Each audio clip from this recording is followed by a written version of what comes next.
আসসালামু আলাইকুম রহমতুল্লাহি ওবরাকাত। দর্শক, আশা করি সবাই ভালো আছেন।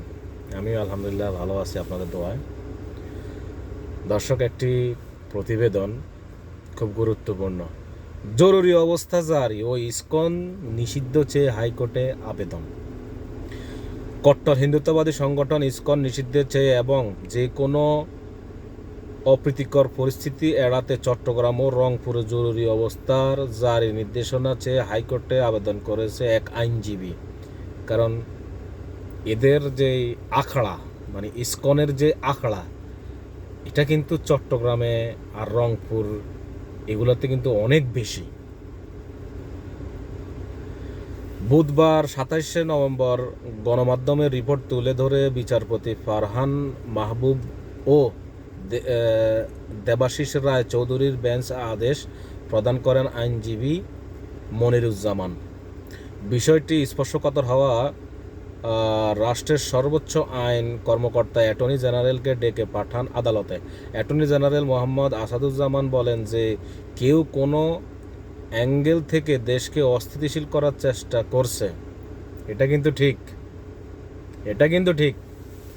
বাংলাদেশকে এই পর্যন্ত অনেকবার ৫ই আগস্ট শেখ হাসিনার পতনের পর থেকে এই পর্যন্ত কয়েকবার দেশকে অস্থিতিশীল করার চেষ্টা করছে, কিন্তু আলহামদুলিল্লাহ এটা আমাদের জনগণ, আমাদের ছাত্র জনতার ঐক্যবদ্ধ থাকার কারণে সেটা চেষ্টা হয় না।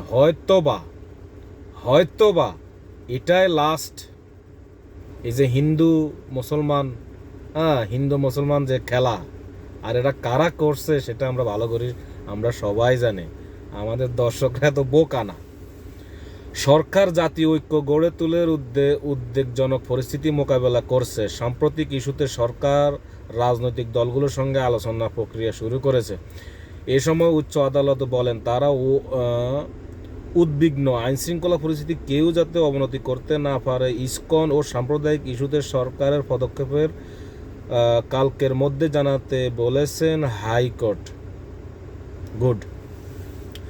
এর আগে মঙ্গলবার বাংলাদেশের সম্মিলিত সনাতনী জাগরণ জোটের মুখপাত্র চিন্ময়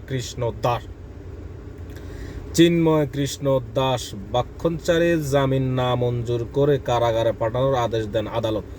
পরে তাকে কারাগারে নেওয়ার পথে ইসকন সদস্য ও চিন্ময় অনুসারীরা আইনশৃঙ্খলা রক্ষাকারী বাহিনীর ওপর হামলা করে।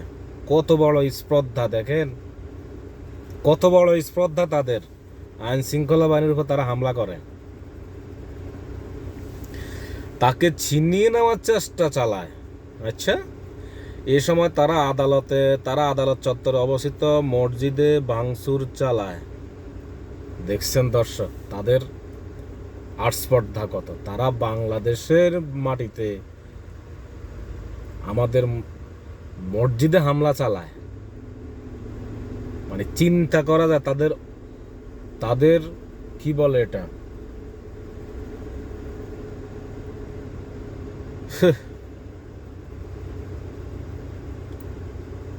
এক পর্যায়ে আইনজীবী সাইফুল ইসলাম আলিফ তাদের বাধা দেন। পরে সাইফুল ইসলামকে ধরে নিয়ে আদালতের প্রধান ফটকে বিপরীতে রঞ্জম টাওয়ারের সামনে নিয়ে যাওয়া হয়। সেখানে তাকে কুপি ও গলা কেটে হত্যা করা হয়।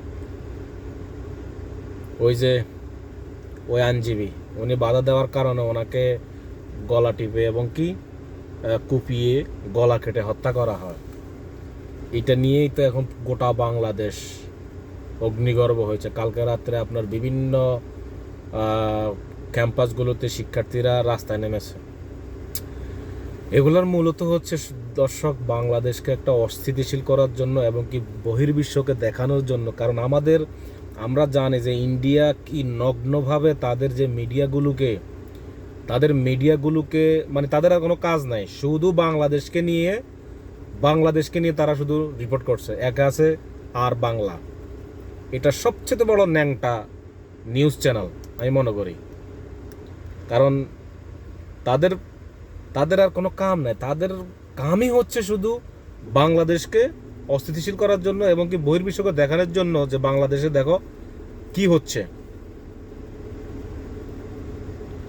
তো যাই হোক দর্শক, আমরা মনে করি আমাদের বাংলাদেশের জনগণ এখন খুবই সচেতন।